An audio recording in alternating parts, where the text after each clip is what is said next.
Houve a condenação no STF, acelerada, em tempo recorde, do núcleo crucial dessa farsa de golpe que eles inventaram. Eu vou trazer aqui os pontos imputados a mim, claramente absurdos, com as declarações do ministro Luiz Fux, que foi o único a atuar de forma técnica, como se espera de um verdadeiro juiz de direito. Primeiro, todos sabem que a delação do Mauro Cid, que foi a base, foi a espinha dorsal de toda essa ação. Agora, você sabia que o delator Mauro Cid não me citou uma única vez em toda a delação? E eu estou no núcleo crucial do golpe, sem uma única simples menção minha a nada pelo delator. Mauro Cid prestou depoimento a cerca de 16 vezes, mudou a versão em todas elas, em nenhuma, nada do meu nome em toda a delação. Os autos da delação têm cerca de 4 volumes, quase 900 páginas e nenhuma menção à minha pessoa. Quanto a esse tópico da influência do réu no conjunto de autoridades do Poder Executivo Federal, na época dos fatos da denúncia, o réu colaborador não incluiu o réu Alexandre Ramagem Rodrigues no núcleo da suposta organização criminosa. A colaboração não falou uma palavra sobre isso.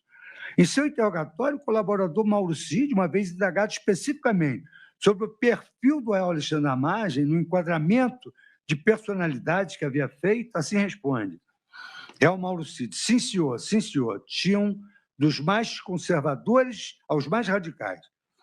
Sua Excelência, o ministro Alexandre Moraes, o senhor também, nesse depoimento, antes disso, aqui em Correios, o senhor identifica alguém que na sua classificação estava nesses grupos? Se o senhor quiser, para facilitar, eu leio os Correios. Correio Alexandre Ramagem. Não, senhor. Mais ainda, eu deixei a administração federal em março de 2022. Fui concorrer no Rio de Janeiro a deputado federal. Não estava mais no governo federal desde março de 2022. Ainda assim, eu estou nessa núcleo crucial dessa farsa de golpe. Vamos agora para um próximo vídeo, porque tem muito mais absurdos. Como eu não estava mais no governo federal desde março de 2022, e não há uma única menção minha na delação do Mauro Cid, eles disseram que a minha atuação para essa farsa de golpe foi anterior. Foi, sabe o quê? Foi fazer discurso para criticar a urna eletrônica. É a minha participação crucial no golpe. Os documentos encontrados com o réu Alexandre Ramagem Rodrigues, o fato de eles confirmarem o alinhamento ideológico entre ele e o presidente, não conduz à conclusão de que Alexandre Ramagem praticou o crime de abolição, de tentativa de abolição do Estado Democrático de Direito. As pessoas têm as suas ideologias, mas pensamentos, desejos, enfim, aquilo tudo que Aníbal Bruno e Hungria aqui citaram, não podem ser encartados em figuras penais. Os 3 arquivos com mensagens encontrados no computador do réu Alexandre Rodrigues Ramagem e mencionados pela acusação como prova de que o réu estava construindo mensagens para tentar abolir o Estado Democrático de Direito, não levam a essa conclusão, já vista que não preenchem as elementares do artigo 359-L do Código Penal. Encontraram no meu computador anotações particulares minhas, sem transmissão, sem envio para ninguém, da época que estava sendo discutida na Câmara dos Deputados a PEC do voto impresso, em 2021. Não só o Congresso, a imprensa, o Brasil estava debruçado no tema, mas eles querem criminalizar a opinião. Nada que pudesse surpreender ou ensejar uma inesperada ação violenta e armada. Criminalizar o pensamento, por mais que dele venhamos a discordar, é absolutamente inaceitável em uma república democrática. Pensamento. Só anotações particulares. Publicamente sobre urna no Twitter, agora X, que apenas informava a evolução da segurança das urnas com voto impresso. Só. E na época da discussão do voto impresso. Isso enquanto diversas autoridades de esquerda, inclusive, já criticaram as urnas publicamente com muito mais veemência. O senhor ficou em segundo lugar na eleição aqui para governador do Maranhão, por uma diferença mínima. Eu te pergunto, o senhor acredita que houve fraude? Houve várias modalidades de fraude, algumas já identificadas pela Justiça Eleitoral, pelo Ministério Público, pela imprensa, já foram anunciadas. E nós estamos, nesse momento, numa atitude de aguardar a ação dessas instituições, porque são fatos documentados, públicos e notórios, que abrangeram todo o período da propaganda eleitoral, com a distribuição de vantagens indevidas, a chamada compra de votos, meios ilícitos de propaganda, tudo isso podendo influenciar o resultado da eleição. Um ano atrás, como relator da reforma eleitoral, parecia premonição, eu dizia, acolhendo uma proposição do PDT, de que havia necessidade de aprimorar o sistema de urnas eletrônicas no Brasil. E essa eleição, a qual eu vivenciei um ano depois, quer dizer, um ano atrás eu já pensava assim. E hoje tive a oportunidade, não gostaria de ter tido, mas tive a oportunidade de ser vítima de um processo que precisa ser aprimorado, precisa ser melhor auditado, precisa ser melhor acompanhado, que é o sistema das urnas eletrônicas. Como é que se dá a votação eletrônica? Como é que se evita o eleitor votando por outro? Que foi esse debate no Supremo da carteira de identidade, que foi mal colocado, que foi mal posto. O Congresso estava certo ao exigir pelo menos o documento de identidade com foto. Por quê? Porque evita, diminui as fraudes, porque o caminho seguinte era a Justiça Eleitoral tirar daquele livro de eleitores o número do título. Porque é o número do título ali que permite que o mesário vote pelo eleitor que não foi, ou pelo eleitor que morreu. O que acontece hoje? Das 5 horas da tarde, o mesário verifica lá em consórcio com os fiscais, verifica os eleitores que não compareceram, porque não foram, porque morreram, porque viajaram. Com o número do título, ele libera a urna eletrônica e vota quantas vezes ele quiser. Então esse é um tema da maior gravidade. Como publicamente não havia ataque meu às urnas eletrônicas, eles vasculharam todos os meus dispositivos, todas as minhas redes, e só encontraram mensagens que não constituem crime. Nada do conteúdo das mensagens encontradas representa uma concreta ação violenta ou com grave ameaça na tentativa de abolir o Estado Democrático de Direito. Foram ver ainda se essas minhas anotações, que não são crime, que é da época da votação da PEC do voto impresso, foram verificar se eu enviei ao presidente essas minhas anotações. Mas não encontraram, porque não tem.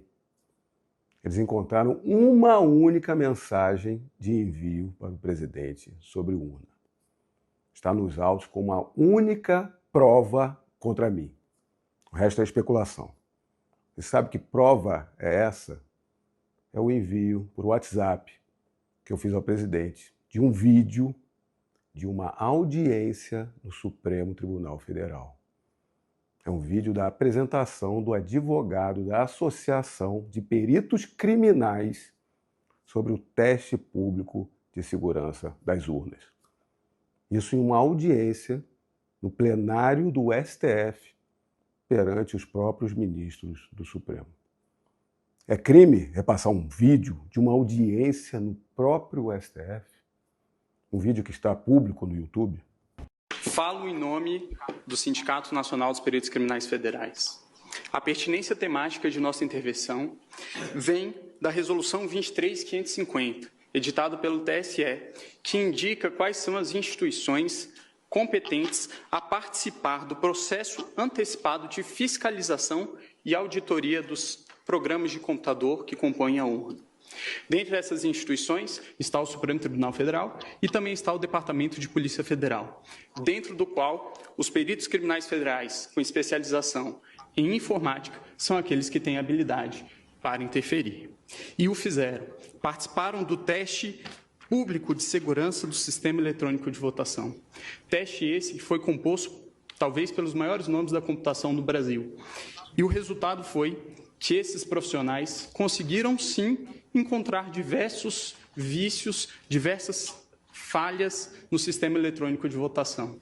A título de exemplo, conseguiram esses profissionais fazerem ataques ao sistema de inicialização da urna, conseguiram gerar um boletim de urna falso, conseguiram também obter a chave criptográfica da urna, conseguiram ainda, e o que é mais grave, recuperar a ordem do RDV, que é o Registro Digital do Voto, e é o que garante o sigilo do voto, e, portanto, conseguiram identificar qual era o primeiro, o segundo, o terceiro voto de cada um dos eleitores. Como não conseguiram nada contra mim, só invenção, o delator não falou uma única vez de mim, minhas anotações de urnas eram particulares, o único encaminhamento de mensagem ao presidente foi um vídeo de uma audiência do próprio STF. Eles tiveram que inventar atual criatividade. Tiveram que resgatar da ABIN o uso do sistema ferramenta First Mile, que faz a geolocalização de pessoas. Eles estavam achando que o First Mile tinha sido usado nessa farsa de golpe. Mas erraram nisso também. Eles acabaram descobrindo, está provado por farta documentação, que eu, na minha gestão, que encerrei o funcionamento da ferramenta First Mile em maio de 2021, muito antes dessa farsa do golpe, segundo o próprio início de execução declarado pela própria PGR. Em relação à acusação do emprego ilegal da ferramenta de tecnologia First Mile para o monitoramento ilegal de pessoas, não há provas de que o réu tenha praticado essa conduta. O réu foi diretor-geral da ABIN no período de julho de 2019 a março de 2022. Contudo, a ferramenta foi adquirida em 26 de dezembro de 2018, antes, portanto, do início da gestão de Alexandre Ramagem Rodrigues. Ademais, a First Mile deixou de ser utilizada pela ABIN em maio de 2021. Ocorre que a denúncia delimitou o tempo de ocorrência dos fatos ensejadores dos crimes imputados ao réu ao período de julho de 2021 a 8 de janeiro de 2023. Assim, antes de a suposta organização criminosa ter início para com as ações de abolir o Estado Democrático de Direito, a First Mile já não era mais utilizada pela ABIN. Nesse ponto, cumpre salientar que a ferramenta First Mile já era utilizada pelos oficiais de inteligência lotados no Departamento de Operações de Inteligência do INT, quando o réu se tornou diretor-geral da ABIN. E descobriram mais ainda, que eu que mandei auditar a ferramenta First Mile, que eu que encaminhei para a Corregedoria para a investigação do uso regular do sistema. E lógico, se eu quisesse usar a ferramenta em um golpe, eu não teria enviado para a Corregedoria, muito menos teria encerrado a utilização em 2021. Revela ressaltar que o réu chegou a determinar a apuração de irregularidades pelo uso indevido da First Mile no âmbito da ABIN, em razão da demora do Departamento de Operações de Inteligência, DOINT, no esclarecimento acerca de possíveis irregularidades, oportunidade em que a réu determinou a instauração de procedimento no âmbito da Corregedoria da ABIN para apurar eventuais desvios na utilização da ferramenta. Caso, portanto, a First Mile fosse ser um instrumento para a prática de ilícitos, não só não teria determinado a investigação formal de irregularidade no seu emprego, como também o réu teria mantido esse contato até o último dia de sua gestão na ABIN como diretor-geral, o que efetivamente não aconteceu. Além do vídeo anterior, essa questão do First Mile é tão absurda que inventaram logs de entrada no sistema para dizer que utilizava a ferramenta. Olha a canalice. Pegaram logs meus de entrada no prédio da ABIN, ou seja, registro da passagem pela catraca do prédio, e disseram que era log de entrada no sistema, só para me incriminar. O órgão de acusação aponta nas folhas 226 e 227 suas alegações finais que teriam sido identificados logs de entrada de Alexandre Ramagem no sistema a partir de 15 de maio de 2019, antes mesmo da sua posse como diretor-geral, e apenas um mês após o início do uso da ferramenta. Ocorre que esses dados de entrada não se referem a entradas do réu Alexandre Ramagem Rodrigues no sistema First Mile, mas diz respeito ao seu ingresso no prédio da ABIN. Página 298 do relatório final apresentado na PET 11.108 do DF. Dessa forma, essa informação apresentada não prova qualquer intenção maliciosa do réu do uso indevido da ferramenta First Mile. Por tudo que eu demonstrei, com o voto do ministro Fux, fica evidente que eu não tenho participação nenhuma nessa invenção do golpe. Feito este registro, o cotejo das acusações com as provas acostadas nos autos, especialmente também as premissas teóricas que integram o meu voto, impõe a conclusão de que o réu Alexandre Ramagem não deve ser responsabilizado criminalmente pelo crime de tentativa de abolição violenta do Estado Democrático de Direito. Quer dizer, não há adequação típica. Só me colocaram nessa farsa porque eles precisavam de um parlamentar federal, de um deputado federal para levar todo o processo da primeira instância para julgamento no Supremo. Fizeram do mandato de um parlamentar, de um deputado federal, membro do Poder Legislativo, de um joguete para perseguir, para condenar o presidente Bolsonaro, para condenar seus aliados, toda a direita. Se fazem isso com um parlamentar, até com um ex-presidente, podem fazer qualquer outro parlamentar também. E mais, ainda podem fazer e fazem com qualquer cidadão do povo. Veja todos do 8 de janeiro. Há um claro desprezo pelos outros poderes e pelo povo brasileiro. Membros do judiciário não eleitos, sem mandato, passando por cima das leis, acabando com o Brasil. Na Câmara, por 315 votos, no plenário da Câmara, foi decidida a suspensão dessa ação no meu envolvimento nesses 5 crimes inventados. Mas o STF passou por cima solenemente. Uma resolução número 18 de 2025, evoluir, à luz dessa resolução da Câmara dos Deputados, para suspender a ação penal em relação a esse réu e a respectiva prescrição, evidentemente, em relação aos crimes de dano qualificado pela violência e grave ameaça contra o patrimônio e com considerável prejuízo para a vítima, que já era, deterioração de patrimônio tombado e também suspender em toto a estação penal e a respectiva prescrição em relação ao crime de organização criminosa e os demais. Houve recurso da presidência da Câmara, por uma DPF, ao plenário do STF, contra esse atropelo da vontade do Congresso, decidida no voto dos deputados. Só que a DPF foi distribuída para quem? Para o ministro Alexandre de Moraes. E o que ele fez? Sentou em cima do recurso. Ignorou.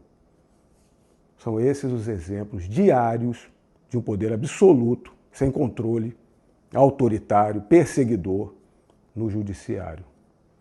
E do outro lado, um Congresso Nacional ainda estático, inerte. A anistia tem que ser a prioridade. É a única saída para se começar a buscar uma normalidade democrática e republicana, nesse momento já perdida, assim como a autonomia entre poderes.